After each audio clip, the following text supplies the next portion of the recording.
नमस्कार दोस्तों, मैं आप लोगों के सम्मुख एक छोटी सी कहानी प्रस्तुत करने जा रहा हूँ। दोस्तों, एक गांव की बात है। गांव के मुख्य किरदार में रुणुकु और छुनकु हैं। रुणुकु एक्चुअली में ताकत में भी, बॉडी बिल्डर में भी बहुत बड़ा रहता है, गांव का पूरा बॉस रहता वो। और छुनकु कमजोर रहता है, लेकिन वो प्रेम प्रसंग वाला आदमी रहता है। तब तक जो बॉस रुणुकु था उसकी शादी हो जाती है। उसकी शादी होती है किसकी? जो बॉस रहता है रुणुकु।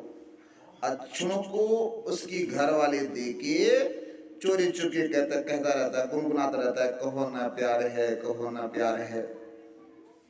तो वो प्यार प्रेम वाला आदमी रहता है। रुणुकु को भी शक हो जाता है, पर लेकिन ज़्यादा गहराई में नहीं जाता। वो टेंशन तो रहता है रुणुकु को कि इसको मैंने मारना है, कभी होली दिवाली में उसको पीटना मैंने। तो एक बार उस गांव में राक्षस लग गई ही। कहानी तो काल्पनिक है, ये समझ लीजिएगा, कहानी मेरी काल्पनिक है। उस गांव में राक्षस लग जाता है। तो राक्षस क्या करता है? नरभक्षी हो जाता है। राक्षस जिसको भी मिलता है, जो जंगल जाते हैं, जो गांव से थोड़ा बाहर जाते हैं, उनको उठा के खा जाता है। तो गांव में बहुत चिंता हो जाती है। आम मीटिंग होती है। मीटिंग में बोलते हैं कि अब कैसे बचाया जाए।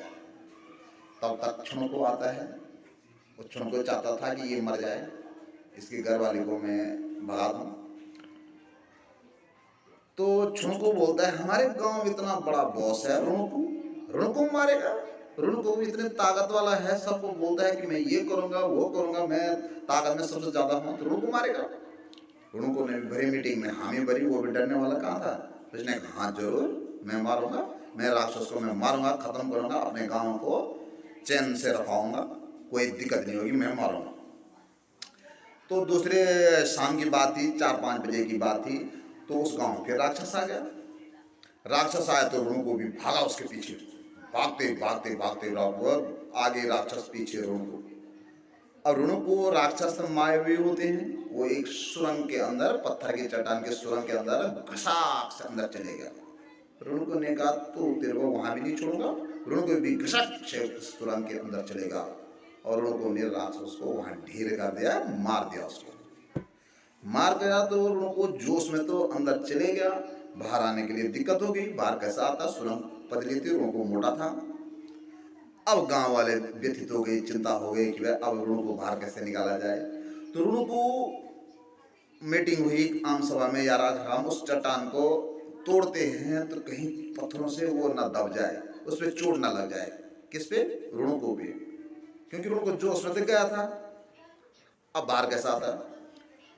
तो गांव में मीटिंग हुई। तब तक एक महिला बहुत होशियार थी। महिला सारे गांव की कहानी उसको पता थी, क्या है, क्या चलता है। उसको ये भी पता था कि छुनकु रुणुकु की बहू को देकर गाना गाता है। तो उसने बोला, ऐसा है भाई प्रधान जी, ग्राम सभा वाले सभी सदस्य लोगों, मेरे को 5,000 दे दो। 5,000 में मैं रुणुकु को चुटकियों में बाहर निकालूंगा।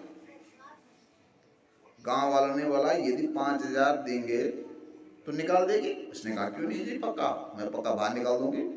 अगर नहीं दिया, नहीं निकाला, तो गांव वालों ने कहा कि जुर्माना के तौर पर तू 10,000 रुपये देगी। स्टाम्प आ गए, वहां पर लिखित कार्रवाई हो गई। उसने कहा, क्यों नहीं, मैं 10,000 दूंगी। लोगों ने कहा, ठीक है। 5,000 लोगों ने फटाफट चंदा करा। प्रधान जी ने अपने जेबी से दिए होंगे या चंदा मांग के जो भी करा, उसके हाथ उस महिला के हाथ में टिकाया। तो गए उस चट्टान के पास जहाँ रुणुकु सुरंग में फंसा हुआ था। तो उस महिला ने बोला, लोगों ने कहा महिला को, अब बोलना, निकालना बाहर उसको, ताने मार दिए उसको। उसने बोला, ठीक, सब्र करो। उसने कहा, ओ रुणुकु, तो वो सुरंग के अंदर से कह रहा, क्या कर रहा है? तेरे बहू को उठा के ले, छुनकु उठा के ले गया, अब तो वहीं रहे। उसने कहा, हाँ, मेरे बहू को उठा के ले गया। उससे तो सुरंग से बाहर आ गया। तो कहने का मतलब, जोश में कभी कभी आदमी होश हो जाता है, लेकिन उसके जोश ने उसको बाहर निकालने का काम किया। महिला होशियार थी। महिला को पुरस्कार के रूप में 5,000 मिले। बहुत बहुत धन्यवाद। मेरी कहानी जैसी होगी, आप लोग लाइक करना, कमेंट करना, शेयर करना, फॉलो करना। बहुत बहुत धन्यवाद।